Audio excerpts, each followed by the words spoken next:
rest. I know gourd recharges though, I can already tell, but still, rather not waste it. Okay, I immediately went the wrong way and found some kind of boss over there. Where's the shrine?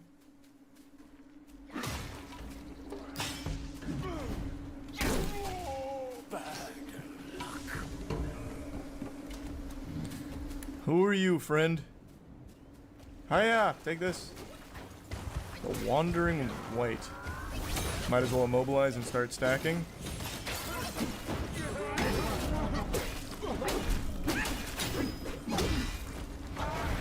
Oh, shit. Oh my god, he's got ranged attacks. Okay.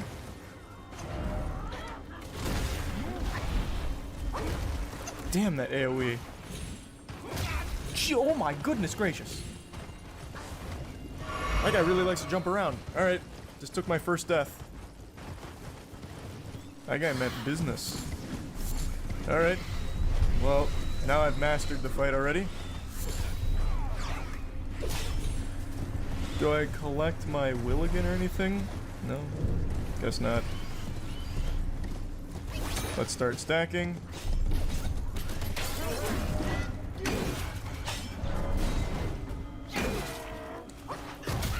Oh, that still hit.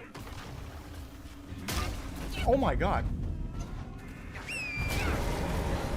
Okay, alright. I had a feeling there was another one coming and I tried to iframe through it to no avail there. Okay. That guy's pretty tough. Let me save my immobilize. Instead of immediately using it to try and stack it, I'll just save it. Alright, I'm feeling good about attempt number 3 here.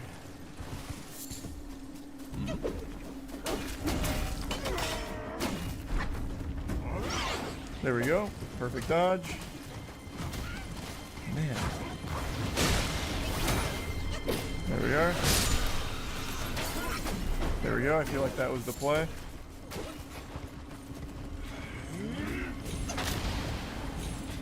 Scary. Let's just heal. Okay.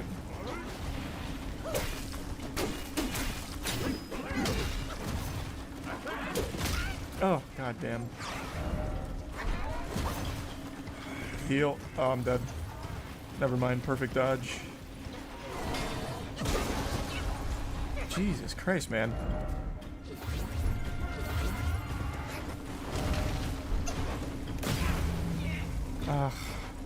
Couldn't get close enough.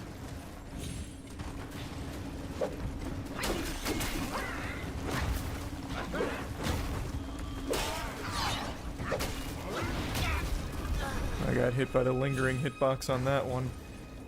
Wow.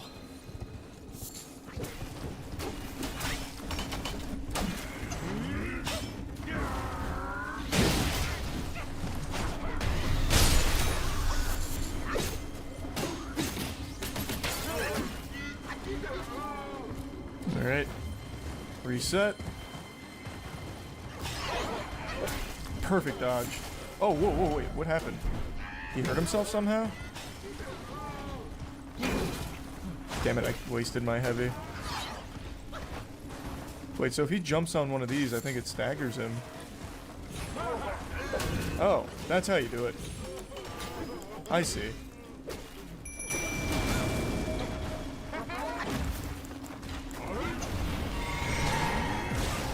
No way I didn't dodge that. Take it both. I'm about to get my immobilization back. So I'm gonna wait on it. Oh. Alright, we take those. He should be stunned for... Whoa, wait! Why wasn't he stunned for longer?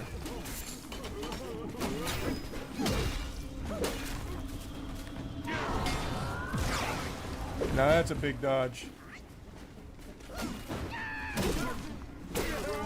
That's big. He's crying about it? Uh-oh.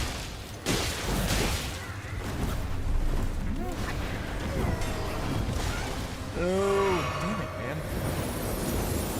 Mobilization's coming up soon.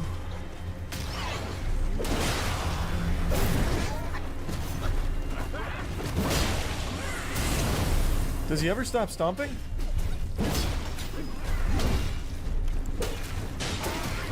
No!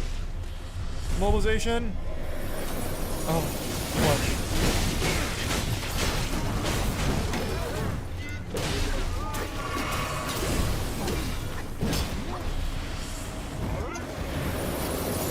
Oh, scary. Holy shit.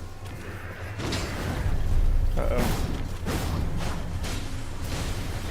Oh wait, there's another one right here. I'm just gonna lead him into it. Come here. Come on. Jesus Christ, MODOK, let's go.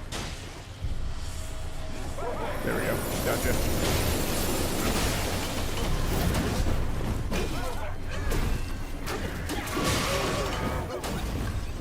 Easy.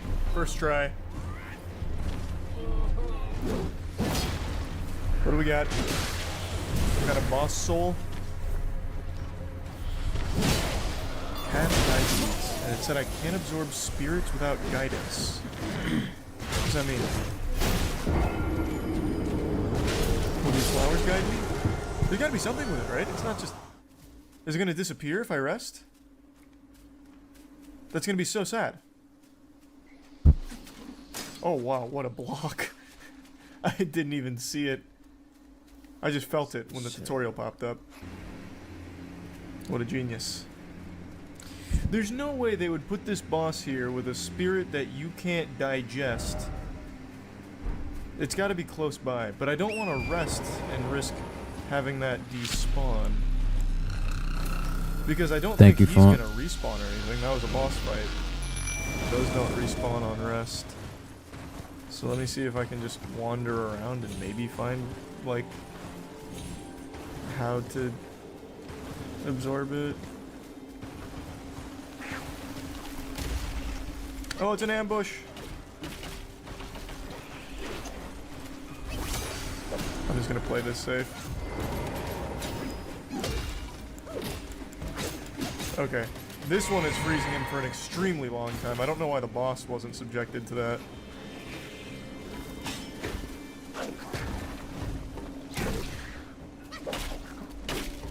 Commit. Gotcha. Big sparks. Okay, let's improve my dodge and let's... Whoa! Maybe something here.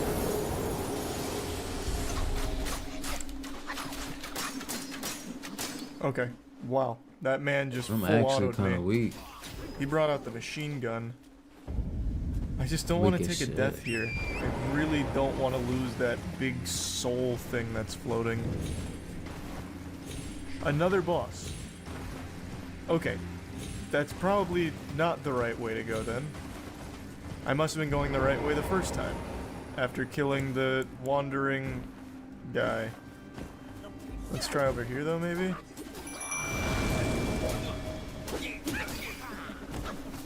You guys hiding anything over here? No, nothing?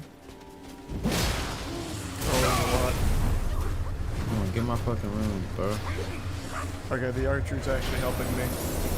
He does not do much damage. Did I get him? Oh, they hit each other. Oh, and then me. Close call. Okay, still alive. We're holding on pretty well.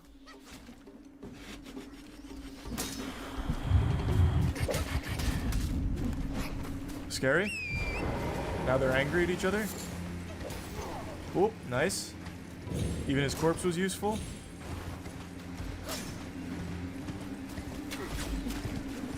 Gotcha. Alright. Squeezed it out there. Still with just enough health. This has got to be it. This is where I get guidance. It's a temple, for crying out loud. This will guide the fuck out of me. There's no way there's another boss. Do I get guidance here? Well, there's also a good test if the soul's still floating around over there. Oh, these are set bonuses. Oh, that's cool. I always like the set bonuses. I thought it was really fun in Neo. I want to go back and kill that other boss I saw. And I really want to go back and see if No. the soul is still floating there. Because maybe it is, and maybe what you're supposed to do is you kill him, then you progress, you go back, grab that soul, and it's super powerful. Nope, the soul's gone. Yo, why does this guy not take no, like, What in tarnation? Why couldn't I fall get it? recovery? What? He's falling What off the went wrong? cliff. I No wanted that animation. soul. What's guidance? How do I get it? Who has it? I looked it up. Apparently, you're supposed to just leave that behind. You can't get guidance before killing that boss. So, we're still doing just fine. Starting to think I my want to shit kill the weak thing I now. saw over here. Looked cool.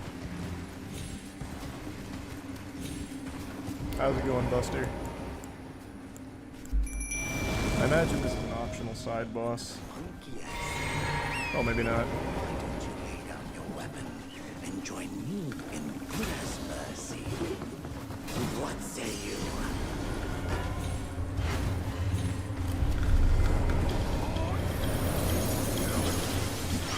Ooh, perfect dodge.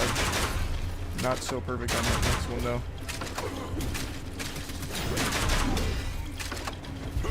Whoa! Wait, should I even bother killing? Like, I'm doing a lot of damage to him. Should I even bother killing him right now if I can't absorb a soul? I feel like every boss is gonna leave behind a soul. Maybe it's a bad idea to kill him. Yeah, I think I could really fuck him up too. I think I'm going to leave him. I'm just gonna take a death here. I don't want to miss out on absorbing a soul.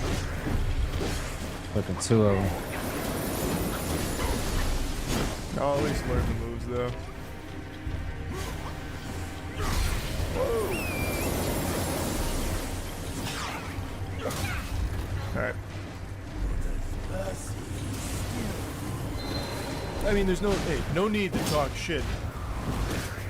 I would have absolutely slapped those cheeks around. I would have turbo clapped on you if I was more confident that I could Whoa. absorb your soul afterwards. But I don't want to risk it. I don't want to leave behind two souls. What do we got? A little bit of gold and a stone. Nice. Cool rock Damn. and cool gold. Let's take a peek at this boss.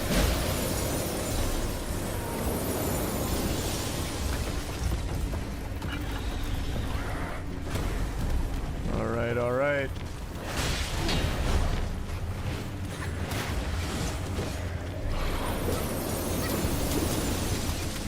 Let's just immediately These guys cast are this here. OP. So I can start stacking.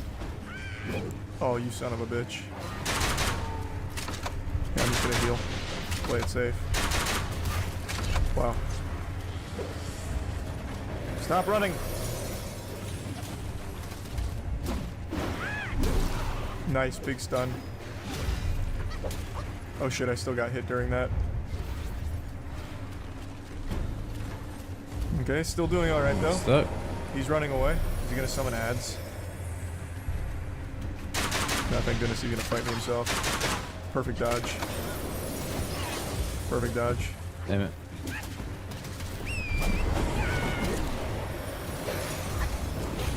Not perfect there, but that's alright. I thought there was gonna be a second bite. Don't run away. Jesus. Man, this nigga's OP. What the fuck? They're not staying stunned that long. I thought it'd be a lot longer. Pop a gourd? Four of them. I've mastered the timing up. Wow, that was a different move. Still dodged it though. Bang, stun. Okay, I ate that. Didn't eat that. Ate that whole thing. Papa Gourd, no! I played like a bitch and got punished. I should have just stayed in rhythm instead of trying to heal.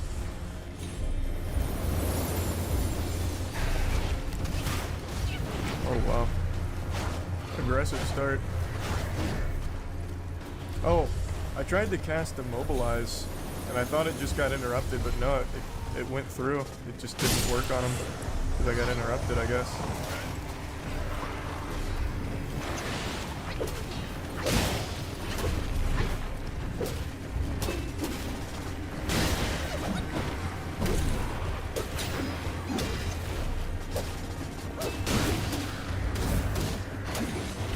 Oh, wow. I got greedy and paid a steep price. I'm dead. Never mind. Clutch. Alright, we're okay, we're okay.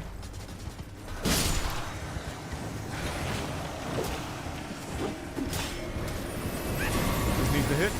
Oh, it did. Wow, that tracking. These dudes are Huge. I wonder if I can immobilize him out of midair when he comes down. I'm gonna try. Just to experiment. I'm curious. I can. Nice. Cool.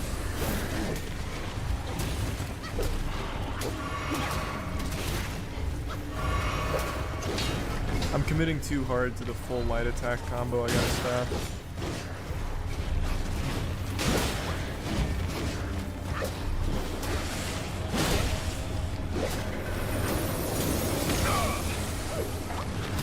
No! How did that hit?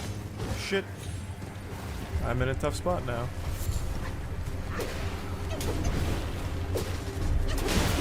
It's.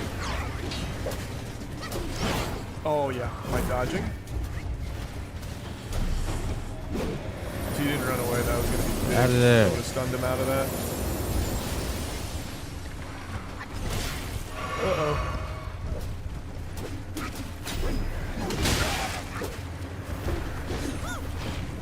This needs to hit. I committed too hard.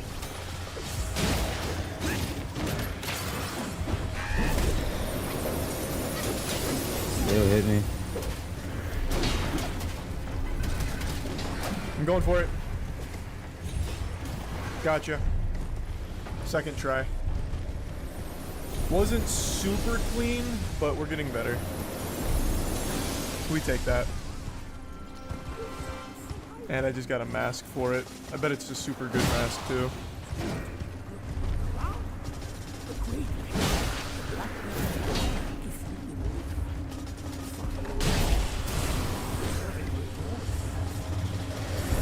I'll find it. Is it this? That's not it. That's a Jade Lotus. Let me put on my mask. Damn.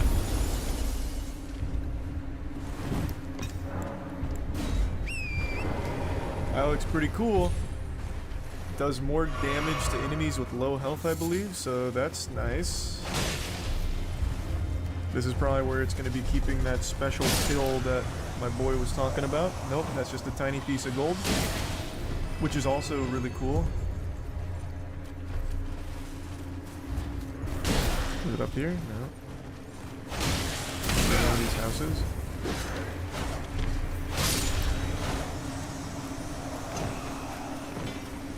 Jeez. You know what it did so much actually is? damage. It's probably just going forward. It's probably not something you can miss. Yep, there it is. Way too much damage. Celestial Jade Lotus Pill. It's a celestial medicine, miraculous pill concocted by the god of longevity in the southernmost reaches of the land that massively increases maximum health. Woo. Big. That does damage.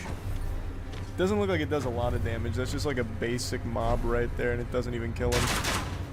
But maybe there's a way you can build it so there's like some items that'll stack a debuff or something, and you can probably just like instantly inflict something or afflict someone with it by using that. I'm already thinking like 20 hours deep on theory crafting.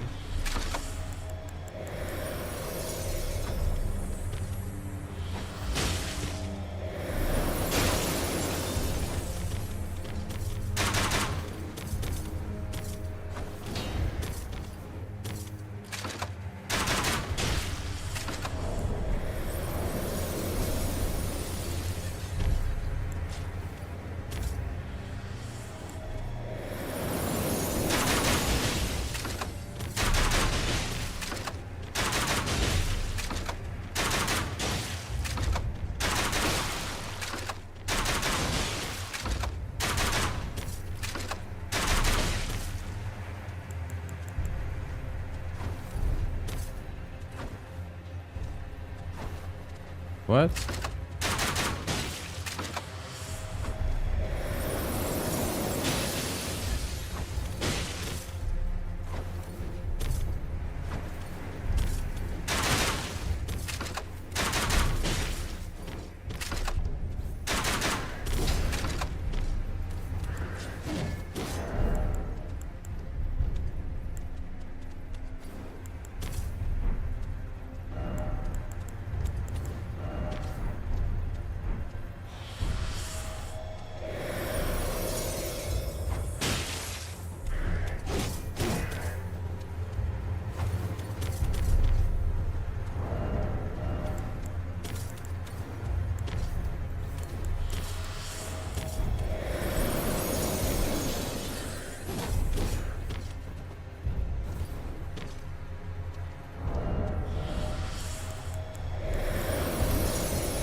They don't give me nothing.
Sheesh.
Hello, friends.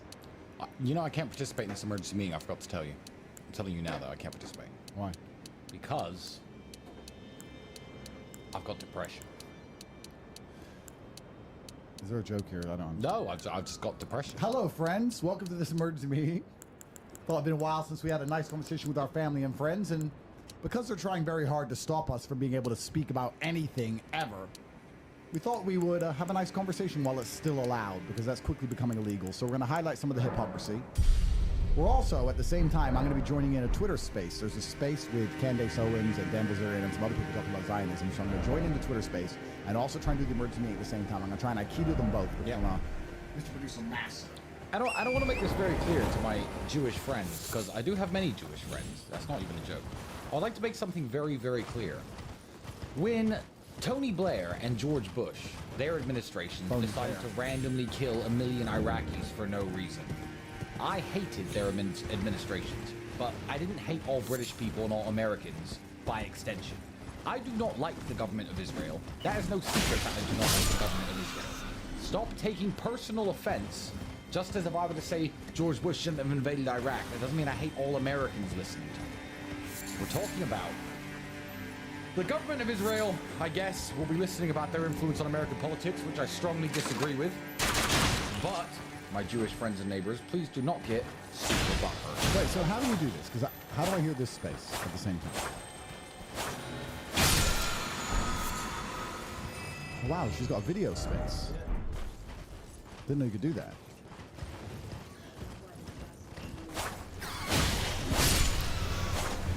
Very interesting. I have no idea at all how I'm going to pull off both these things at the same time. I have no idea. I don't know. I'll sit and smoke cigarettes. You do the Twitter space. Oh, how am I going to do both? I'll do the emergency meeting too.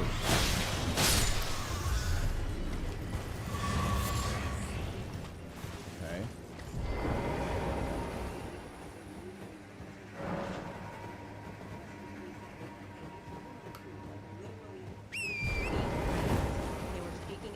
So can people on the emergency meeting now hear the Twitter opening space? up about being raped by their fathers. Sigmund Freud was even able to Audio only. What's this? Is this? Can they hear the Twitter space? See examples of children that were raped in Paris when he went down to the morgue and was able to examine the physical symptoms, and then he created a Someone just wrote, movement donating to the Tates is like putting raindrops in the sea. Not true, because every single super chat, guys, goes to TatePledge.com. We feed starving children all around the world, so all of your super chats are super appreciated, and every single time. Said I was raped by my father. So that is the beginning, the dawn of the psychoanalysis movement, and it's very important for people to read this book and understand that, because what it actually does is it makes you I wouldn't even say brave. I'm just aware of their tactics. Fuck is this? Exactly how it went down. How Right, guys, I want to highlight something for everyone at home. A lot of people ask me, because they understand what's happening in the world today, and they ask me and say, how can we contribute to the battle for humanity? Their first step, and the step they're trying to accelerate very rapidly now, is preventing you from being able to speak.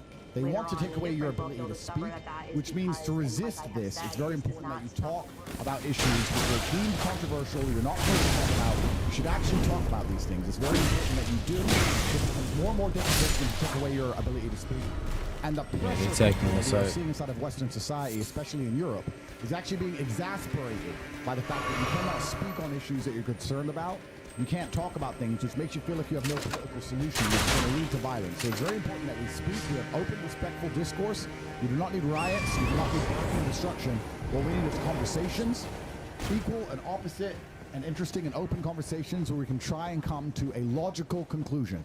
Why am I saying very intelligent things next to this? I know. I bet you feel real stupid. So let's turn up this spaces and let's join in that for 15 minutes, and after that we'll do the emergency meeting. Let's hear what they have to say, because this is a conversation which you're not supposed to have, guys. This is another conversation which is banned, and they want to ban everyone's talking, so this is very important. Final straw for me, so that's when I decided, fuck it, whatever, what happens, I'm going to say what's on my mind, and I didn't like the fact that everybody else was agreeing with what I was saying, but everybody else was saying. If I got a whip. Yeah, and it's people with the kids out there, willing to put it on the line and say what they they believe. I think, you know, the First Amendment is the First Amendment for a reason. And, Get up in there. you know, people are afraid to... Damn. You're doing mad damage. Dan just said, this is something very important. People are afraid it's the front lines. You have to say what you think. Racism, misogyny, homophobia, all of these buzzwords, the reason they exist is to prevent you from coming to a conclusion. They are trying to prevent you from speaking. What they want you to do is to observe something with your own eyes. And the basic pattern recognition is afraid to say that conclusion because what they will later do is something. If you observe that women can't drive, and you say, I see that women can't drive, they're going to call you a misogynist. And what happens is the slave owners ignore the fact that women can drive. And so they go, I never saw that women can't drive. I think women can drive just great. Because they're afraid to say what they see with their own eyes. They want to trick your mind into ignoring the data that you perceive in real time because you're scared of the label you will get from packaging that data into the very basic conclusions it derives, and they want to use these buzzwords to scare you away from speaking. Their primary objective is to shut you up, because once everyone's quiet, they can do whatever they want, and once they can do whatever they want and nobody complains about it, things get a lot worse for everybody. So it's very important, if you're going to resist the enslavement of humanity, which is the period we're currently living through, that you talk as much as possible about what you see. Even uncomfortable conversations like this Twitter space I'm about to join in. It may be uncomfortable, but it's a conversation, and there's no such thing as a conversation which should be out of bounds, not allowed, unacceptable. Every conversation should be had, and stupid ideas should be aired out, because sunlight is the best disinfectant, so that smart people can come along and destroy them in real time. I'm not afraid to talk to any feminist. I'm not afraid to talk to any LGBT advocate. I'm not afraid to talk to anybody. And I'm not saying they shouldn't be able to talk. I'm saying I should be allowed to destroy them without being labeled some kind of phobia or name or some kind of danger to society. That's one thing I told you initially is I'm just like, well, you know, if you're going to do it, you got to go all the way. And I'm actually more worried about Kanye than I am about you, because people know what he knows, and they know that he's bold enough to say what he believes, but he hasn't said anything for a while. So if, you know, they keep feeding him laughing gas and he gets Michael Jackson or something happens to him, I don't necessarily know if people are going to correlate it. Whereas if something happens to you now, I think it'll be directly correlated. So I actually think you're slightly safer than he is. Yeah, and so what's interesting about that is I think when Ye was saying so much, and I'm so glad that that episode that I had the mindset, because I genuinely didn't know what he was talking Another very about good at all. point. The only way out is through. Appeasing these people doesn't work. How many times have we been told to appease the monster, Tristan, and we've never done it? Yeah. Because they're going to call you a misogynist no matter what. They're calling me names no matter what I say. I could come out as a feminist homo now. They're still going to call me names no matter what I do. So there's no point trying to appease with them. There's no point trying to play their game. They're trying to shame you into being afraid to say what you truly think. And Dan nailed it. The only way out is through. Go all in 100%. Say what you mean what you say, and own it. That's what they're afraid of. They're afraid of your bravery. They're afraid of you standing up and saying, that bitch can't drive. I've seen her hit a tree. I've seen it. Women can't drive. And when they come along and say, that's misogynistic, that's wrong, you're not supposed to say it, we've pulled this insurance data out of our ass that we've just made up that proves you wrong, X, Y, Z, you say, my eyes have told me with personal experience that men are calmer under pressure and are better driving cars than women. That's what they're scared of, which is why they attack masculinity as a whole, because they don't want people who are unafraid to have an opinion, stick to an opinion, and take the heat for having that opinion. They want everybody to fall down, scared and afraid, so that you bend into their empire of lies. All right, the chat's asking to concentrate on the space and to jump in there. Let's do it. Turn it up. And I now understand what he means by that, which is that there is not really this freedom of speech if what it means is that you're going to be harassed. If what it means is people like Rabbi Shmuley are going to threaten your lives for 2 years, and the same people that you see that are making me trend right now said nothing about it. Like, it was totally fine for Rabbi Shmuley to be doing that. It's been totally fine for people to threaten and say, like, we are coming for you, like, we are going to ruin your life, essentially because I'm not comfortable with the amount of Palestinians that have been killed. I do not believe that October 7th is a justification to wipe out an entire population of Palestinians. And for that, the consequence seems to be, like, you either have to shut up and say nothing if you feel that way. But if you do say something, then we're going to ruin your entire life. Andrew, I know Andrew, and now I'm talking about Andrew Meyer and Andrew Tate. Please just say something when you're actually on and can speak. I see that you text me, but I'm not sure what it says. Andrew Meyer. I think he's doing a live right now with his brother. Okay, so he's gonna jump on.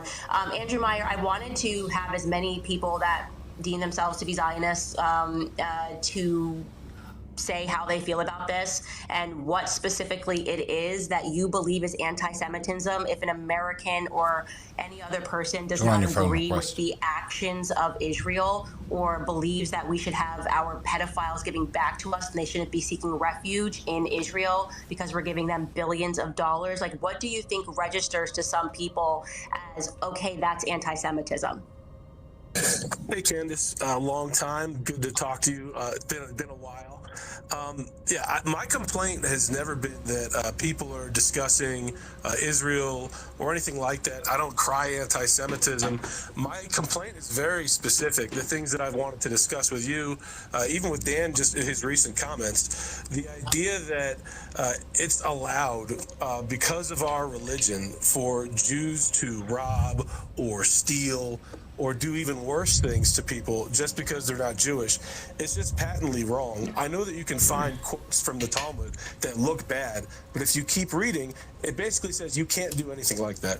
And in Shulchan Aruch, for example, Dan was saying that, it's okay for us to steal, to do other things to Gentiles. It says it's forbidden to rob or to cheat even a minor amount from either a Jew or a Gentile. We are not allowed to lie, not allowed to steal. It says it in the Talmud, not allowed to lie. Request to speak. The things that are being spoken about, if you want to speak about Israel, there's a lot to talk about. I too think that, October 7th, very, very strange that the IDF wouldn't have noticed paragliders coming into the country. So I don't mind people speaking about that. I think that Netanyahu does a deep disservice to that country.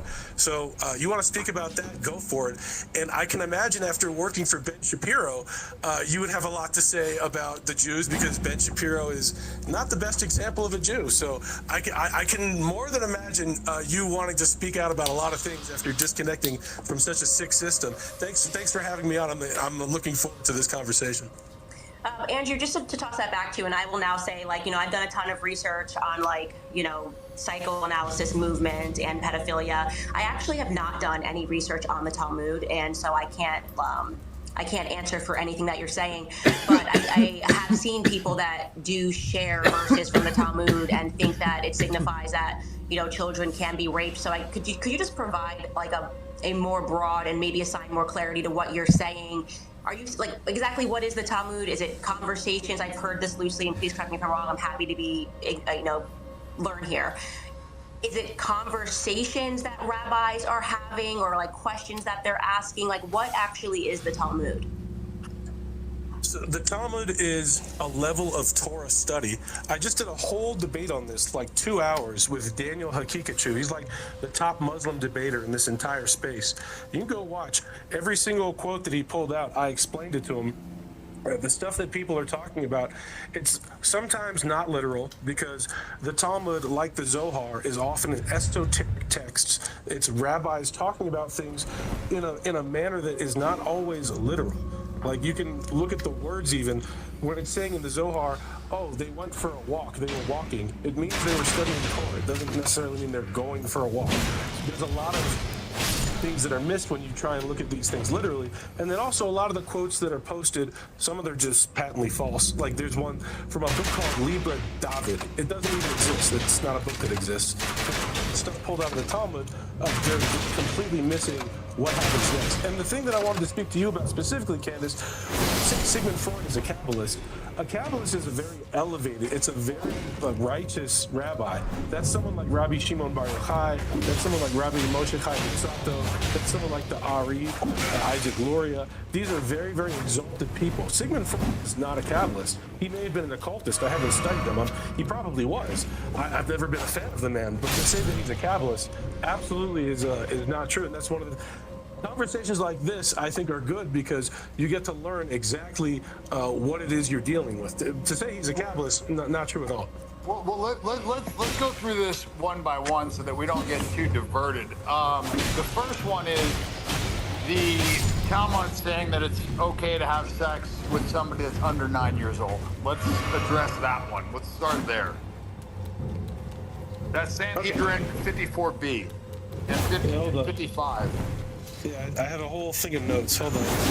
Okay, this one's 59a. Often cited false quote. Rabbi Yohanan says a Gentile who engages in Torah study is liable to receive. Oh no, this is a different section of that. No. Sanhedrin 54b and 55. While you're pulling that up, Andrew, I do just want to say that you saying that him worshiping the Kabbalah is false. I just want you to know that was another Jewish author, and he is a psychologist as well, David Bacon. The book for that, just so people can source that, is Sigmund Freud and the Jewish Mystical Tradition, and he speaks about how he was basically initiated into the Kabbalah at the age of 35 by his father, which actually explains why he shifted his opinion from believing all of the women who said that they were raped, the Jewish women who said that they were raped, going into this assault on truth, and then radically changing his opinion once he was initiated. So I would dispute that that's false, but just letting you know that that's not a Candace Owens thought, and it's also not an anti-Semitic thought because these are both Jewish. I'm not trying to say anti-Semitic for it. No. I'm saying that for clarity for other people who thought that that came from me. It didn't come from me. It came from Jewish authors. But I do want to stick to the Sanhedrin so you can answer that section. But just so you're aware, when you cite people like that, like people like to cite this thing, oh, the Talmud says there's 9 genders. When you look up where that comes from, it's from literally a tranny going around and calling himself a rabbi. Like that's insanity. Okay, listen, but I just want to address them one at a time. So let's not get sidetracked here. Let's go with Sanhedrin. Yeah. The discussion. 54b and 55. So the discussion in the Gemara, Sanhedrin 54b, is what to consider as sex and what to consider as damage. It's not saying that it's allowed. They're discussing what the various penalties would be. If there's sex, the rapist must be stoned to death. That's the penalty.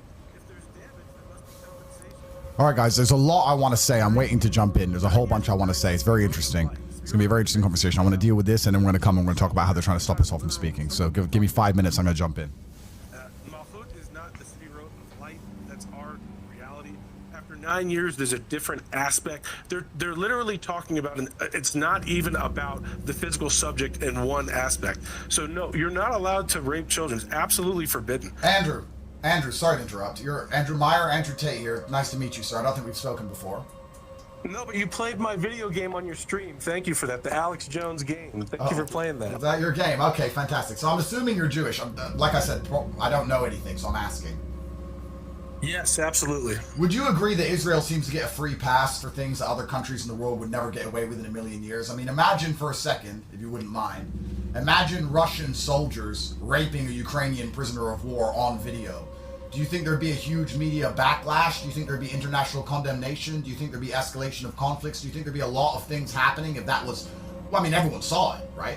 Do you think Israel seems to get a free pass for a whole bunch of heinous crimes that no other country in the world seems to be able to get away with because the media always sides with them? Would you agree with that?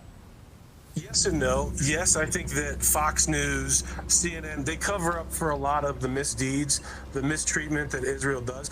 But at the same time, no, there's more attention on Israel than, for example, like there's attention on Israel because of the free press and X and people, the Matrix breaking. The reason there's attention on Israel for the first time seriously in history is because the Matrix is broken because they control the Matrix. They control narratives. And the problem is the narrative's breaking to the point where they're trying to get TikTok banned because they can't lie anymore.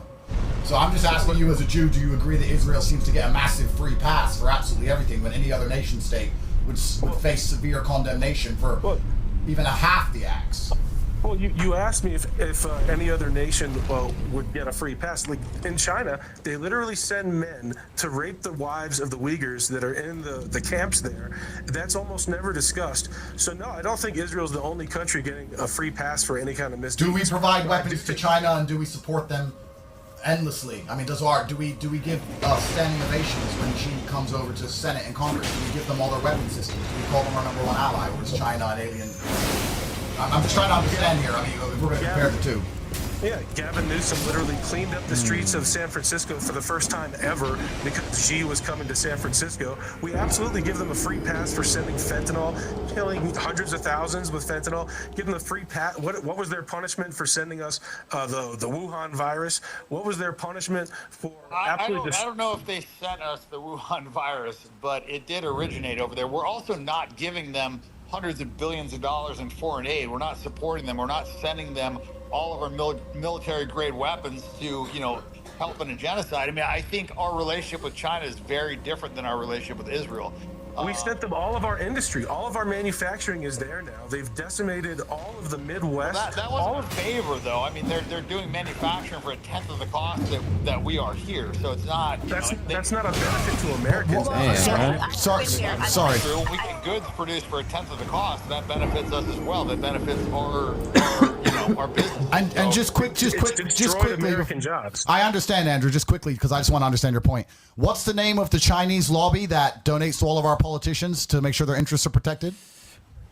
I don't know the name of it, but you could look at the spies. What was it? Eric Swalwell had a spy. Dianne Feinstein had a Chinese spy. Like, these people are all surrounded by Chinese spies. To say that there's no lobby because I can't name it like I can name AIPAC, the Chinese are doing the same type of thing for sure. Okay, I'm just going to say, though, I think we all know that we're talking about China right now, and we're not going to wake up tomorrow and have all of the headlines threatening to ruin our lives for speaking about China, or having people, call us anti-Chinese and saying that we should be canceled, or telling people that we should be kicked off of YouTube and things of that nature. So it's a very different relationship, and that's why they say that all the time, that Israel is our greatest ally and friend. And I do want to add Dave, because Dave Smith, I'm going to add, if you could just jump in here, because I think you've been kind of, and I kind of count you among these people, David Bacon and Jeffrey. It's very difficult for the Jewish people especially to speak out without being called like a self-hating Jew, or basically saying, I just disagree, I find this to be immoral. And you have been under fire for a very long time. What do you make of this stranglehold that Israel seems to have on dialogue in America? Oh, hey, well, thank you, Candace. Thanks for having me. What's up, everybody? Let me just say, first of all, I don't actually find it that difficult. I'm having a lot of fun. I enjoy all this. Amazing point by Candace. We can sit here and talk about China all day long. Yeah. Nobody cares. Or, to be exact, we can't talk not against Russia, for example. So we could just sit here and criticize Russia all we like. We get patted on the back for it. We'd be rewarded for it. But we can't even say that Russia's correct in anything. So that's how much we can't talk about Russia, because you get in trouble for saying that Russia's correct in their war in Ukraine. It's the complete 180 inverse. So this freedom of speech garbage that they pretend exists doesn't exist. We're not in America right now, so we're not benefiting from the First Amendment, but it's very interesting when he tried to use China as cover for the Israel scenario. And like I said, I'm not anti-Semitic, I'm just asking questions. All I've done so far is ask questions. I can ask questions about Chinese influence all day long, but I'm not allowed to ask questions about Israeli influence. So are the Chinese threatened by me asking questions, or is Israel threatened? Why do they try and stop one side asking questions about their influence? Why is that? If their influence doesn't exist, of course, if they're not actually controlling the West. Calling them guilty of genocide, while the International Court of Justice has said it is a plausible genocide, but in fact we're forced to fund and arm the thing. So I just don't see any comparison. I think that, as John Mearsheimer said, the relationship between the U.S. and Israel is unlike any other relationship in human history, in that they get unconditional support from us. And even when, say, they're causing domestic political problems for, say, the Biden administration, and they want to get them to stop, and they don't, they still have to keep supporting them. Look, every single president of my lifetime since Jimmy Carter has wanted a two-state solution. Every single one of them. The president of the country that is supporting and propping up Israel can't get them to do what they want. And even when they wag the middle finger at us, you have Benjamin Netanyahu on tape bragging about how he tricked Bill Clinton, and they still continue to receive all of this aid. So, I mean, I'm open to examples, but China certainly isn't it. What other relationship is anything like this? That's such a funny example you gave Bill Clinton. The Clintons literally gave military secrets to the Chinese. So you're giving an example that is perfect for what I'm saying. The Chinese are allowed to get our military secrets through the Clintons, through their politicians. There's no penalties. We're letting them import whatever they want. The tariffs are basically nothing. They've destroyed American manufacturing, destroyed American jobs.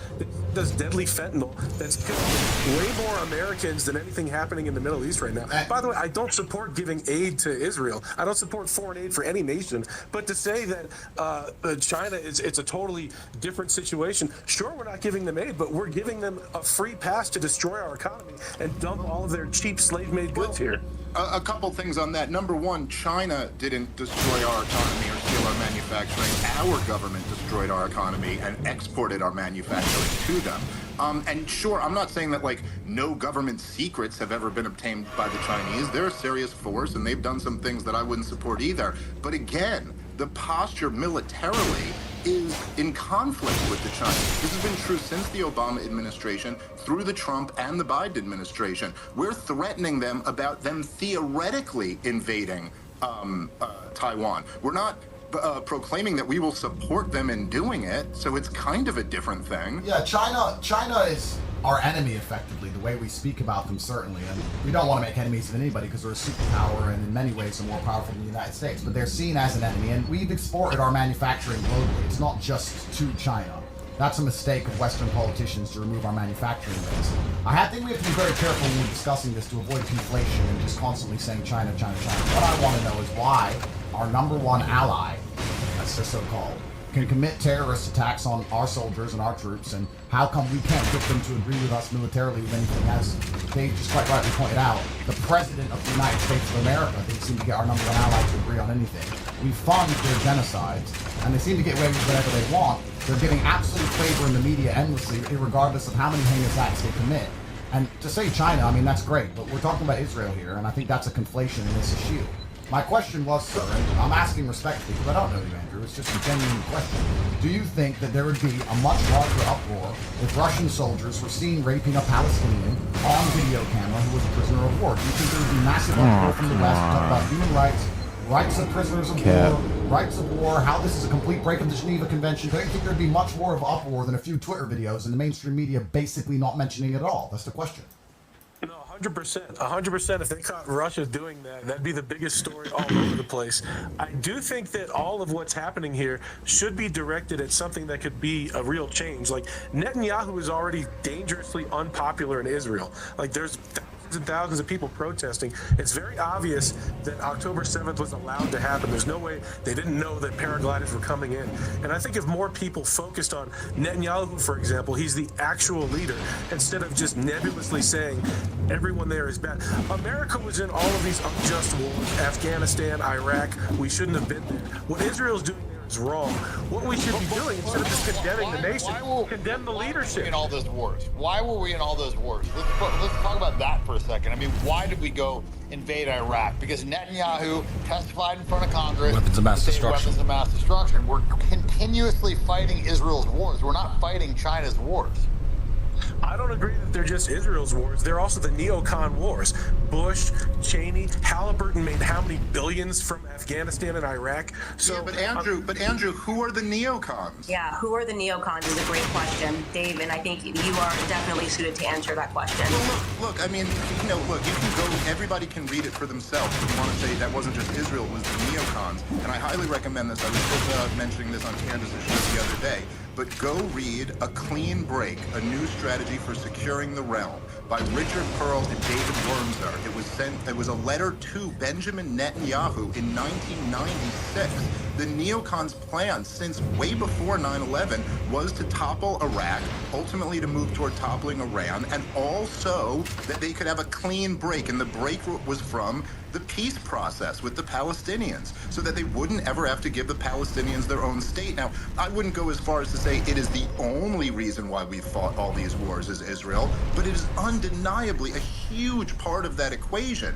And so, look, I appreciate that you're being somewhat reasonable on this, but Benjamin Netanyahu really can't be completely removed from the rest of Israel. He's their longest serving prime minister in the country's history. And so if you're going to say they allowed October 7th to happen, well, okay, so like all these statements are just question-begging statements. Who are the neocons? Why did they allow October 7th to happen if that's what you believe?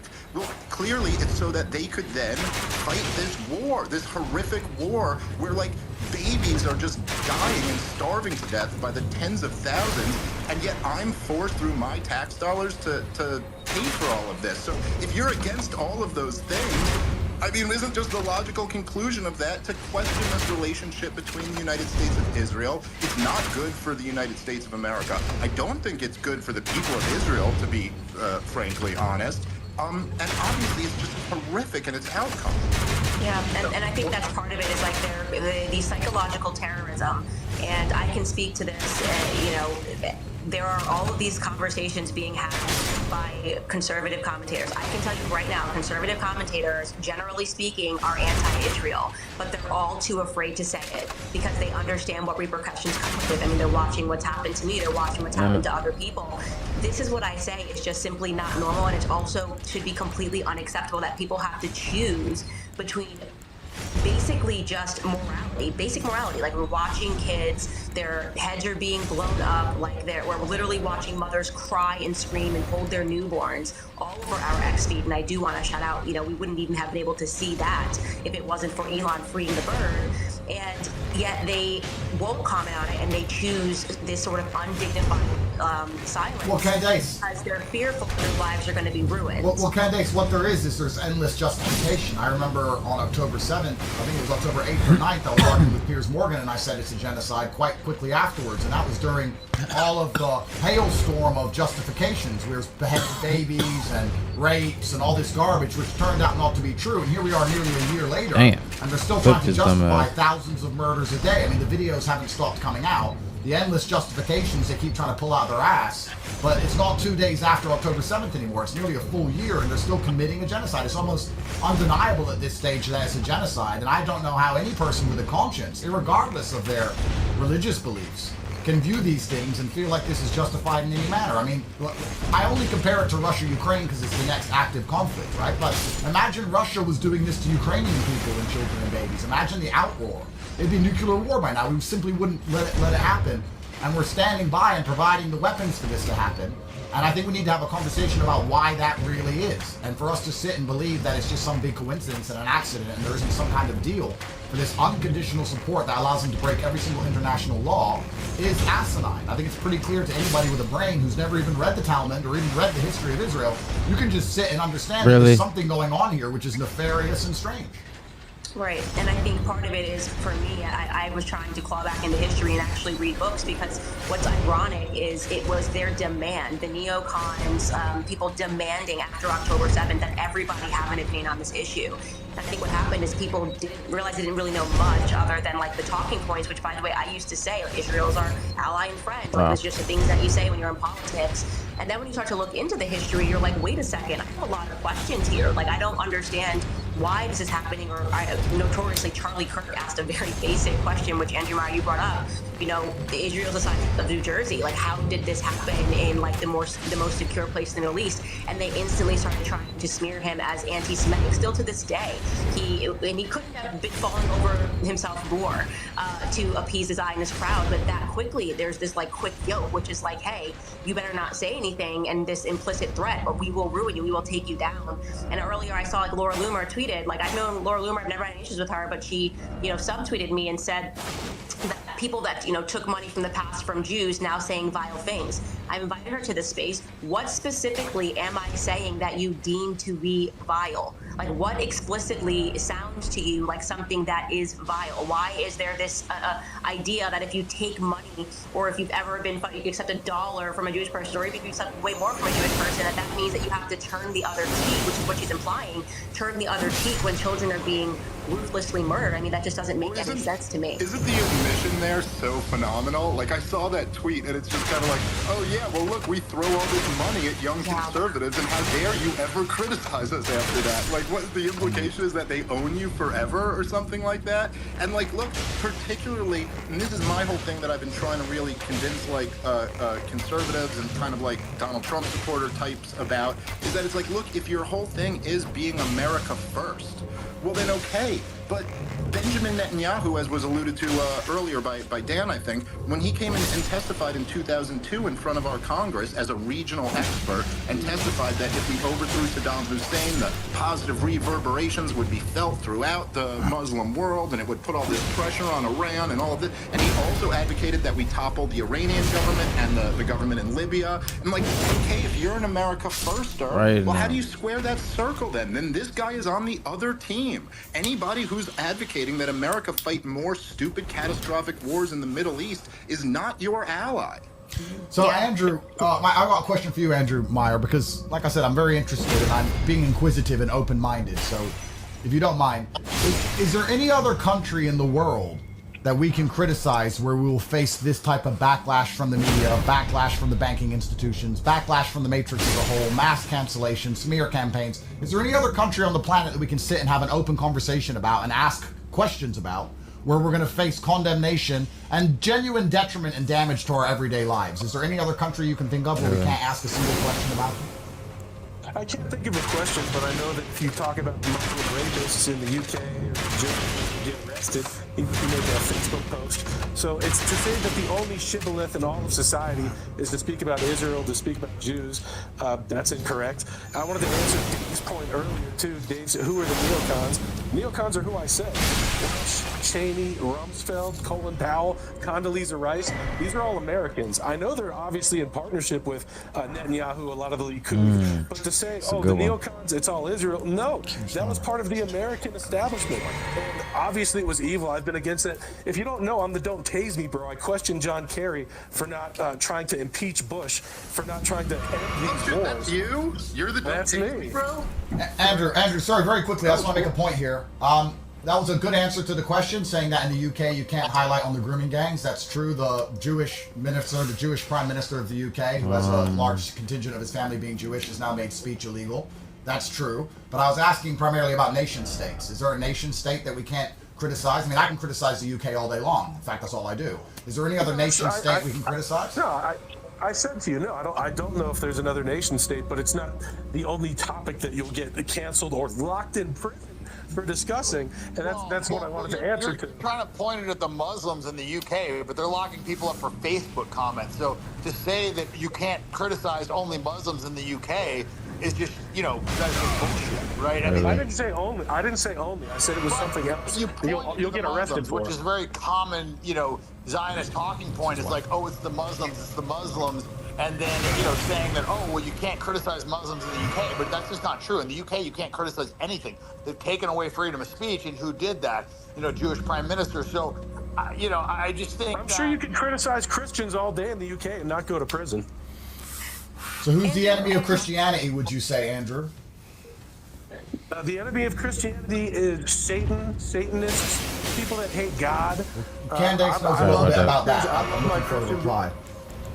Yeah, no, I agree, and that's why I've started speaking out about this stuff, and people are getting very upset with me. But the reality is when you have a circumstance where you have very powerful people, and I used the example yesterday, obviously, of the death of the horrific murder of Mary Fagan, someone like Leo Frank, who was a descendant of a movement that happened that was called Frankism, who commits an act and then which gives birth to the ADL, right? The ADL was founded by protecting and defending a pedophile. They were, and I'm probably saying this wrong, B'nai B'rith. Leo Frank was the president of B'nai B'rith, unbelievably wealthy banking family, Cohn Loeb family. On her side, his wife's side, her last name was Selling.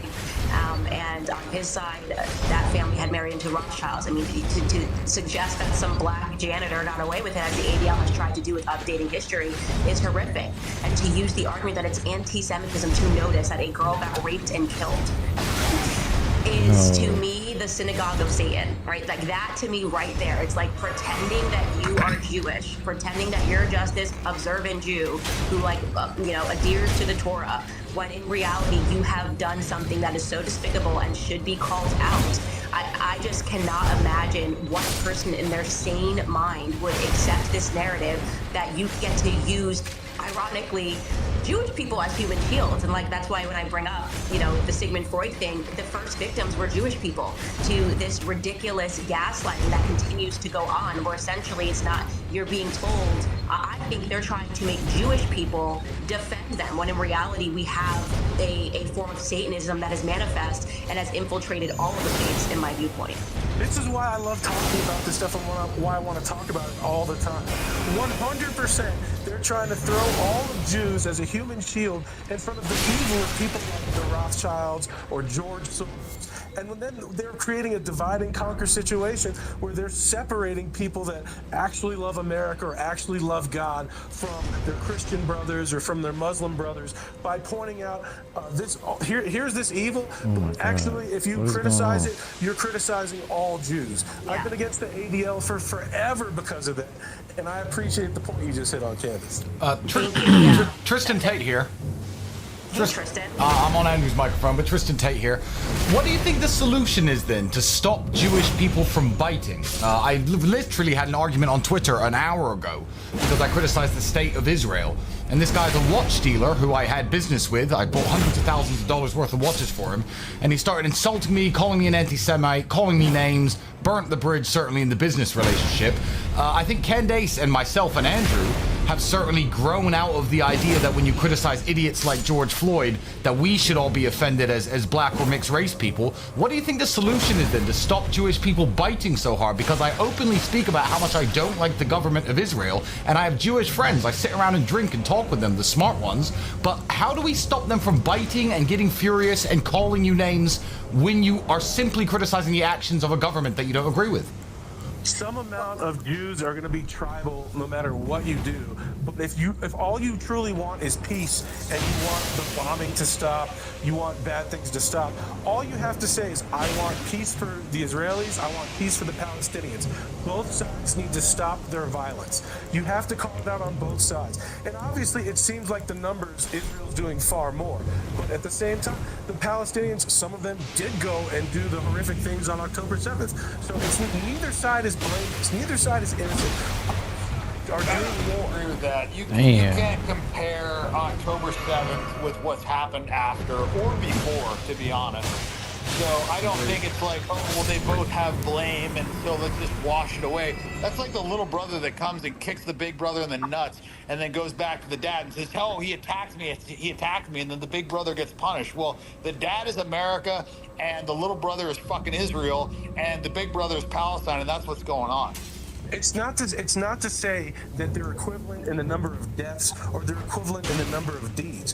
The point is to say that both sides have done war, and to make both sides stop, you must call for peace. It's that simple. Mahatma Gandhi conquered the British Empire by calling for peace. If you call for peace, who can call you hateful? Peace. Israel doesn't want peace. They've never wanted peace. In fact, if they wanted peace, they would have stopped October 7th before it happened. They don't want peace. They want the fucking land. Just like every single time they go into the West Bank and take more land and more land and more land. And that's why they blew up the USS Liberties, because they wanted us to go fight another war for them. This isn't about, oh, Israel just wants to exist and they want peace. It's fucking bullshit. They don't want peace. If they wanted peace, they wouldn't keep bombing innocent civilians for an entire year, like over something they could have stopped before it even started. So it's just I'm not saying that Netanyahu wants peace.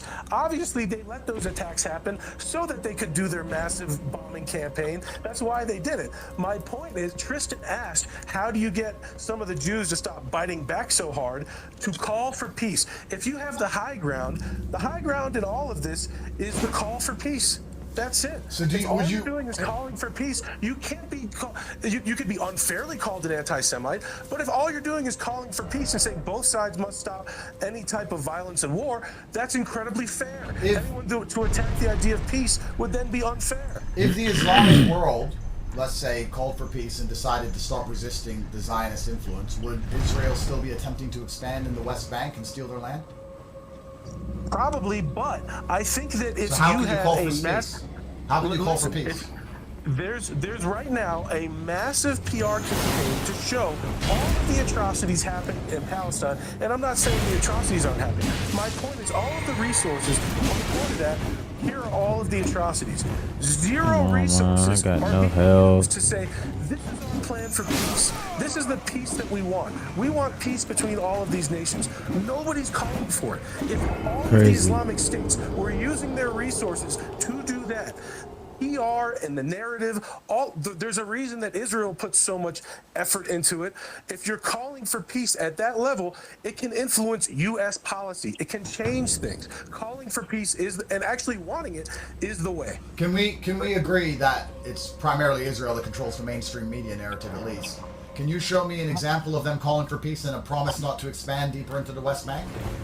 Neither side is calling for peace. I'm not saying that Netanyahu is a peaceful man. Netanyahu's a warmonger. I think that he had played a part in 9/11. Okay, I don't think he's a good guy. I'm saying that it's not just Netanyahu though. They're literally stealing land in the West Bank as we speak on this space right now. They're setting fire to the West Bank. They're stealing land. They're killing people over there, and that's not Netanyahu. That's the Israelis doing that because they have free reign. It's very similar to that Stanford experiment. You ever hear about the Stanford experiment where they put? Yeah, I almost put that in my book until I found out that it's actually fake. It didn't happen like that.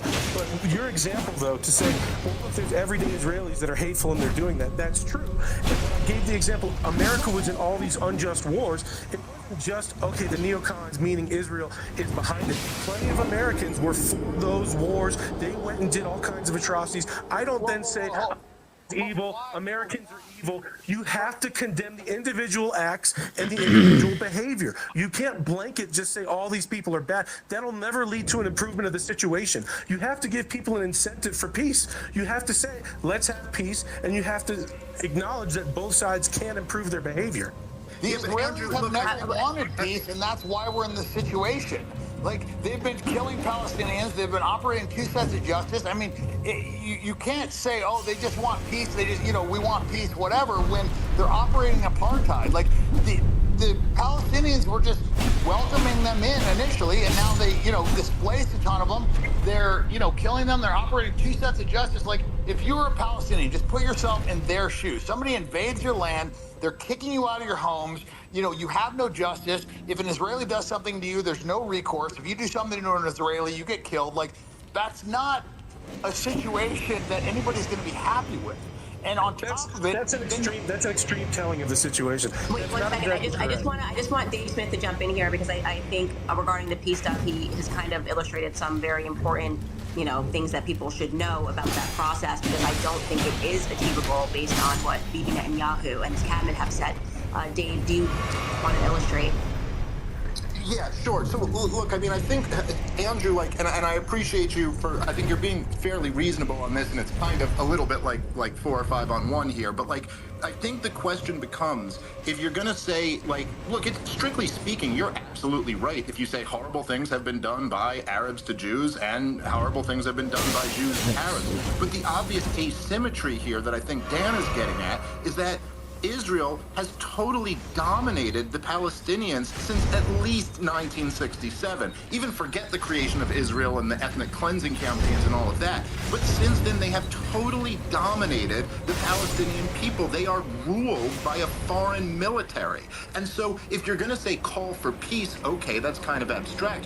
What exactly does peace mean? And what peace means is a Palestinian independent state. And that has been, there have been multiple time periods where Palestinian leaders and other Arab leaders have been pushing for that. In fact, still to this day, the Saudis are pushing for that. And so if we're going to actually call for peace, well, here's what it's going to look like. America, stop funding Israel. That's all that really needs to happen here. I mean, Israel could not be conducting the war on Gaza right now without U.S. support, let alone talking about taking on Hezbollah and the Houthis and the Iranians. I mean, please. All that needs to happen here is that America needs to stop intervening in parts of the world where we have no business. Israel will have no choice but to come to some sort of deal with their neighbors there. So again, we should all be for peace. I completely agree with you. But what peace looks like isn't the Palestinians being in subjugation forever. Peace looks like the Israelis having to accept, and by the way, all that we're asking really here is that they accept the 78% that they got pretty illegitimately and leave the Palestinians with the 22% of the land that is rightfully theirs. There is no dispute over whether Gaza and the West Bank belong to Israel or not. They simply don't, and the Israelis have no right to dominate them. What percentage of the population in Israel would you say agree with this war, would you think? My brother's point about Jews getting extremely angry when you highlight some of the problems with the Israeli government, I can only speak from personal experience, but when I speak, I mean, and also, to give you credit, Andrew, you've been very reasonable, as Dave said, and it does feel like we're all ganging up on you, but it's a very interesting conversation. You've been very reasonable. You've been more reasonable. Unfortunately, he's the only one of these Zionist accounts that like rose their hand and said that I want to also say that I did not intend for this. I literally said I want other Zionists to join. I always said I was out to Laura Loomer. If I don't see any Zionists here, they all have, the Star of David in their profiles, and I'm looking through trying to get them to add here. They like to sort of yap a lot and call everything anti-Semitic, but when it comes down to debating, I've just found that it is a struggle to get Zionists to defend their positions. It's a struggle to get them Andrew's done a fantastic job because he's been reasonable, and I don't agree with everything he said, but the reason that most of them won't turn up is because truthfully they believe you should just kill all the Palestinians and take all the land, and they don't want to say it outright, but that's the truth of it. And the fact is that when you speak to Israelis, certainly from personal experience, every single one of them seems to believe this war is justified and it's fine. So, I mean, this couldn't be happening without a huge contingent of the Israeli population on side. You talk about the odd protest, that's nice, but what percentage of Israel do you think actually agree with these actions? Because I recently saw there was a big debate on a television show in Israel as to whether it's okay to rape prisoners, and it turns out the crowd agreed, I think it was 64%, that that's fine. So, I mean, do you agree that via propaganda or via tribalism, whatever it is, that there's a huge contingent of the Israeli population that just want to kill all the Palestinians and get them out the way? No, I think there obviously is a large percentage that want that. I don't think that it's near 100 like you seem to be framing. And the poll that you just cited saying 64% allowed to rape, that was fake. That was they were polling something else, and then people took that and said that they should be allowed to rape. So that wasn't real. But as what was the number then? What was the number? The poll wasn't about that. It was about something else. I couldn't tell you what it was about. So whatever the number was, it's not relevant to what you're talking about. They were that wasn't the rioting poll. about it. I mean, they were. No, but that wasn't. They weren't. The poll on their television wasn't should they be allowed to rape though. And you're talking about a minuscule amount of people rioting for should they be allowed to rape. Much more people were rioting against Netanyahu because people thought that he let this happen. So, and your question was, how do you move from all of this? There's been, I think Dave Smith was saying, there's been peace attempts in the past. Nothing happened. All we have to do is get America out of the way. If that's true, we have on the ballot right now the most populist president in our lifetimes, Donald Trump, who has said openly that Abbas wanted peace and Netanyahu wasn't interested. So if the energy that all of this is generating is focused towards, okay, we're going to elect Trump, but he must create a peace process. He must demand peace, and he won't go to bat for war. He won't go to bat in Iran. He won't do any of these wars. If that's the next presidency that we have, we may very well have a peace process. We may be closer to peace than at any point in history of this conflict. Right. He was literally just talking about on TV how Israel isn't big enough. He's paid by Miriam. Israel should expand. He's paid by Miriam Adelson. He has to continue saying things that are supportive of what she wants to keep getting her money. But you saw his last administration, all he did was move an embassy. There was no expansionist war out of Israel like there is now under Biden. Like Jake Shields, who I debated him before, he's been saying, why should we vote for Trump? Under Trump, was Netanyahu doing all of this bombing? No, it was far more peaceful than it is now. Not to say there was peace, but it was far more peaceful. And with Trump in his next administration, there's a much greater chance for peace than there is under another Democrat administration. Look what's happening now. All of the expansion of war. Do you agree I just want to jump in here to speak about, because we're talking about presidents, and I think it's important to also bring up where a lot of this fear is coming from. And obviously, it's the fact that when things happen on our soil and we find out that there is potentially Israeli involvement, we are basically hushed up, called crazy. There were a lot of incidents. First and foremost, the USS Liberty. It's stunning to me that they were able to jam through Congress on October 7th, that every student in America must learn about this horrific, tragic event. Why would you have to learn about a tragic event that didn't happen in your country? That makes very little sense to me when you're not allowed to learn about the USS Liberty. An act of tremendous cowardice, Dave. I mean, you and I first spoke, and you were kind of going at the left and the right. I very much felt that you delivered solid points on this, that the cowardice exists on both sides, and the USS Liberty, I think, is a litmus test for that. But then you have the case of JFK. I mean, we know that Donald Trump saw those files, and he said he was going to release them to the public, and then didn't release them to the public, and then they did this weird thing where they pretended to release some of it to the public and said that it was Russia. Well, it's always Russia for some reason. Obviously, no one believes that. If Russia has shot a sitting president as loved as JFK was in broad daylight, we would have gone to war with them, and we didn't, especially in '63.